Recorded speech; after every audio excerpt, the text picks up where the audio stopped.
តើការធ្វើពហិការមិនគ្រប់គ្រងទំនិញបរទេសរបស់អតីតនាយករដ្ឋមន្ត្រីនិងប្រជាពលរដ្ឋមួយចំនួនមានអាយុកាលវែងដែរឬទេតើកម្ពុជាគួរបន្តបើកឲ្យលំហូរចូលនៃទំនិញរបស់ប្រទេសខាងលើទៀតឬក៏យ៉ាងណាប្រិយមិត្តយើងបានជម្រាបរួចមកហើយតាក់ទងទៅនឹងចំនួនព្រំដែនរវាងកម្ពុជាថៃដែលថៃបានបើកការវាយប្រហារមានគោលដៅឈ្លានពានមកលើកម្ពុជាមុនបាទដែលធ្វើឲ្យប្រជាពលរដ្ឋក៏ដូចជាអតីតថ្នាក់ដឹកនាំរបស់ប្រទេសកម្ពុជាបានប្រកាសចំហពហិការមិនប្រើផលិតផលថៃក៏ប៉ុន្តែយើងបានឃើញព័ត៌មានចុះផ្សាយជាបន្តបន្ទាប់ជុំវិញនឹងការនាំចូលផលិតផលថៃមកកម្ពុជាយ៉ាងគំហុកនាពេលបច្ចុប្បន្ននេះដូច្នេះដើម្បីជ្រាបឲ្យកាន់តែច្បាស់ខ្ញុំបាទនឹងនាំអារម្មណ៍លោកអ្នកជ្រាបនៅព័ត៌មានលម្អិតទាក់ទងនឹងរឿងមួយនេះការនាំទំនិញថៃតាមផ្លូវទឹកបានកើនឡើងជាគំហុកបន្ទាប់ពីរដ្ឋាភិបាលសម្រេចការនាំចូលតាមផ្លូវគោកជាង3ខែមកបើតាមរបាយការណ៍ការនាំចូលទំនិញថៃតាមកំពង់ផែស្វយ័តក្រុងព្រះសីហនុបានកើនឡើងរហូតដល់ទៅ600%នៅត្រីមាសទី3ឆ្នាំ2025បើធៀបទៅនឹងត្រីមាសទី2ឆ្នាំ2025ទំនិញថៃដែលត្រូវបានដឹកតាមកប៉ាល់ចូលមកកំពង់ផែស្វយ័តក្រុងព្រះសីហនុរបស់ប្រទេសកម្ពុជាភាគច្រើនគឺជាប្រភេទថ្នាំលាបផ្ទះឬអាគារប្រេងម៉ាស៊ីននិងគ្រឿងយន្តជាដើមទន្ទឹមនឹងនេះមិនស្ថិតនៅក្រោមការហាមឃាត់របស់រដ្ឋាភិបាលកម្ពុជានោះទេសួរថាតើកម្ពុជាគួរបន្តបើកឲ្យលំហូរចូលនៃទំនិញរបស់ប្រទេសខាងលើទៀតឬក៏យ៉ាងណាយើងបានដឹងហើយថាកាលពីពេលថ្មីកន្លងទៅនេះប្រធានព្រឹទ្ធសភាកម្ពុជាលោកហ៊ុនសែនកាលពីយប់ថ្ងៃទី20ខែតុលាឆ្នាំ2025បានចេញមុខប្រតិកម្មនិងខឹង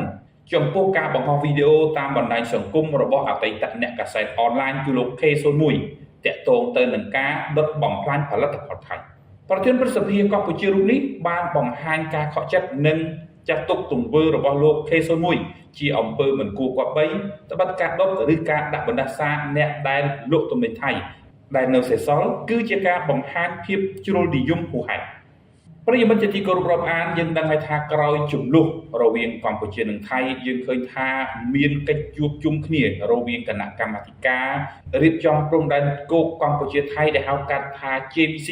បានធ្វើការបើកទ្វារឲ្យនៅខេត្តចន្ទបុរីប្រទេសថៃដែលកិច្ចប្រជុំនេះមានរយៈពេល2ថ្ងៃចាប់ពីថ្ងៃទី21ដល់ថ្ងៃទី22ខែតុលា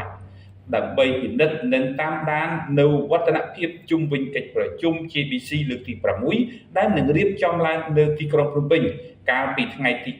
14-16ខែមិថុនាបើតាមការផ្សព្វផ្សាយរបស់សារព័ត៌មានរបៀបវិរៈដែលបានគ្រោងទុកកិច្ចប្រជុំ JBC លើកនេះគឺនឹងពិនិត្យទៅលើលទ្ធផលកិច្ចប្រជុំ JBC លើកទី1នៅខេត្តកោះកុងកាលពីថ្ងៃទី10ខែកញ្ញាឆ្នាំ2025ហើយជាពិសេសលើករណីភូមិជោគជ័យនៅក្នុងខេត្តឧត្តរមានជ័យផងដែរគួរឲ្យដឹងផងដែរថានៅព្រឹកនេះភាគីកម្ពុជាថៃកំពុងជួបប្រជុំចង្អៀតនៅម៉ោង11ថ្ងៃត្រង់ដោយកិច្ចប្រជុំនេះមានសមាជិកភាពកម្ពុជា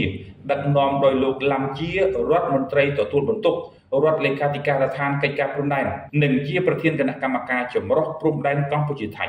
ព្រមទាំងមានការចូលរួមពីសមាជិកភាពអន្តរក្រសួងនិងបណ្ដាខេត្តជាប់ព្រំដែនកម្ពុជាថៃដោយឡែកសមាជិកភាពថៃដឹកនាំដោយលោកប្រាសាទប្រាសាវិនិច្ឆ័យ